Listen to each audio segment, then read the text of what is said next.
Саламатсыңарбы балдар? Бүгүнкү кыргыз тил сабагында каталар үстүндө иштейбиз. Бүгүнкү сабагыбыздын максаты кыргыз тилиндеги орфографиялык эрежелер менен таанышасыңар, кыргыз тилинде сабаттуу жазууга, туура сүйлөөгө тарбияланасыңар, өзүңөрдүн катаңарга байкоо жүргүзөсүңөр. Ал эми кошумча маалымат катары чекит белгисинин коюлушу тууралуу маалымат аласыңар. Бир аз маалымат бере кетсем. Тыныш белгилери бул жазма кепти интонациялык, маанилик жана грамматикалык жактан бөлүштүрүү үчүн кабыл алынган шарттуу графикалык белги. Ал эми ошол тыныш белгилеринин коюлуш учурларын аныктай турган эрежелердин жыйындысы пунктуация болуп эсептелинет. Кыргыз тилинде тыныш белгилеринин саны 12.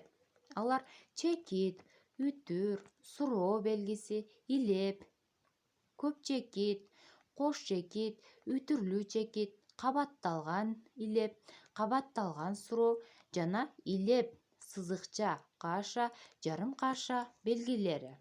Алардын ичинен эң байыркысы бул чекит белгиси болуп эсептелинет. Чекиттин коюлуш учурлары. Чекит ар кандай түзүлүштөгү жай сүйлөмдөрдүн аягына коюлат. Эки тутумдуу жөнөкөй жана жай сүйлөмдөрдүн аягына коюлат.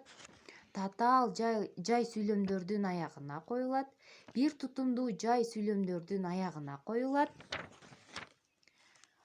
Драмалык чыгармалардагы каармандардын аты автор тарабынан берилсе, чекит менен бөлүнүп жазылат. Сахналык чыгармаларда автордук каармандын атынан кийин ремарка келсе, ал ремаркадагы кашадан кийин чекит белгиси коюлат. Ал эми иш кагаздарынын тыныш белгилеринин коюлуш учурунда атайын стандартка салынган. Мына авторлордун аты теги кыскартылып берилсе, ал кыскартылган ар бир тамгалардан кийин чекит белгиси коюлат. Дагы да мындан сырткары сүйлөм аягында кыскартылган сөздөрдүн ар бир тамгасынан кийин чекит белгилери коюлат.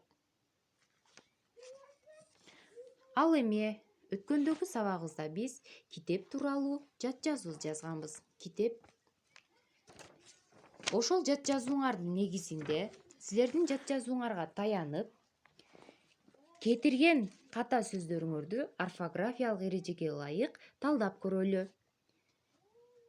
Демек, биринчи сөздү карагыла, биринчи сүйлөмдө. Китепти айрыса увал болот. Увал сөзү кайсы вариантта туура белгиленген? Увал, убал, увбал.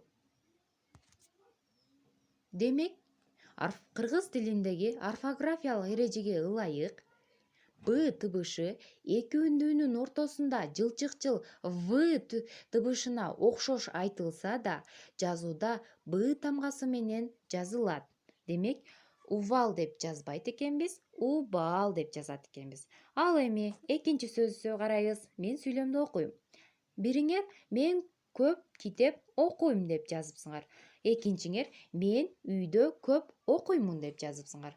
Кайсы сүйлөмдөгү вариант туура жазылган? Карайбыз.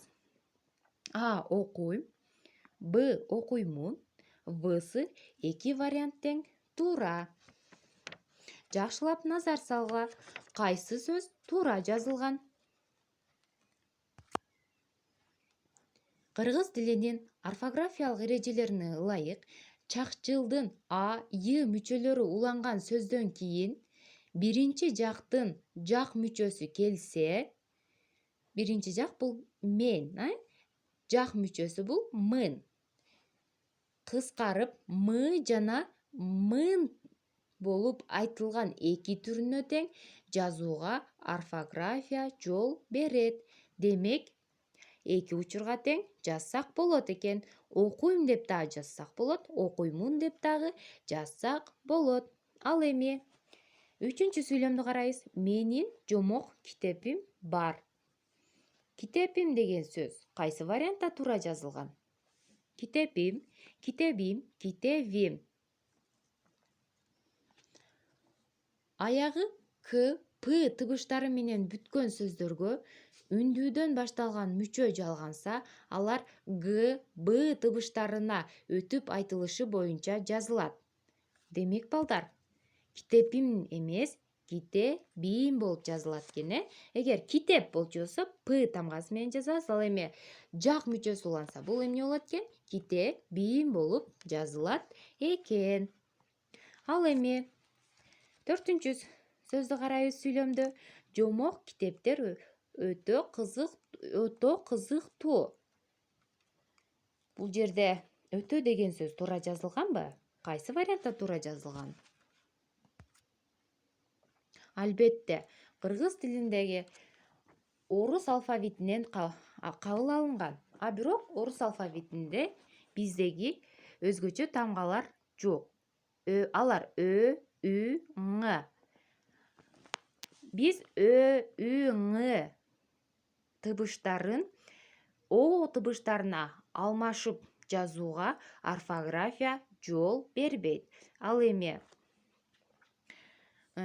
демек ошондо өтө эмес өтө деп жазат экенбиз. Ошол туура экен.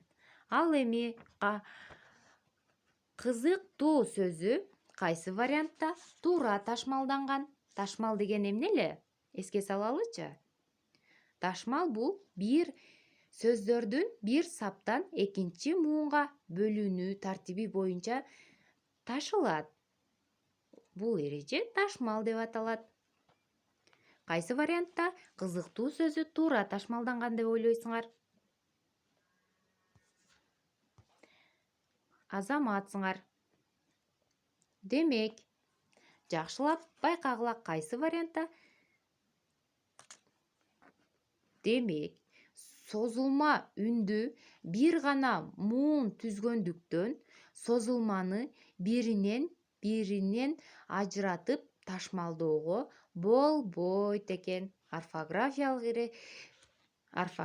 бул созулма үндүүлөрдү бөлүп ташмалдоого жол бербейт экен. Демек, бул жерде Б варианты кызыктуу деп ташмалдаганы туура болуп эсептелинет. Демек, урматтуу балдар, адаттагыдай эле биз каталар үстүндө иштөөдө таблица колдонобуз, пайдаланабыз. Силер дагы ушундай түрдө таблица сызып, ушул таблицанын ичине кетирген ката сөзүңөрдү жазып, аны туура сөздөрүн дагы жазып, анализин жазабыз. Ушуну менен сабагыбыз соңуна жетти. Көңүл бурганыңар үчүн рахмат. Саламатта калгыла.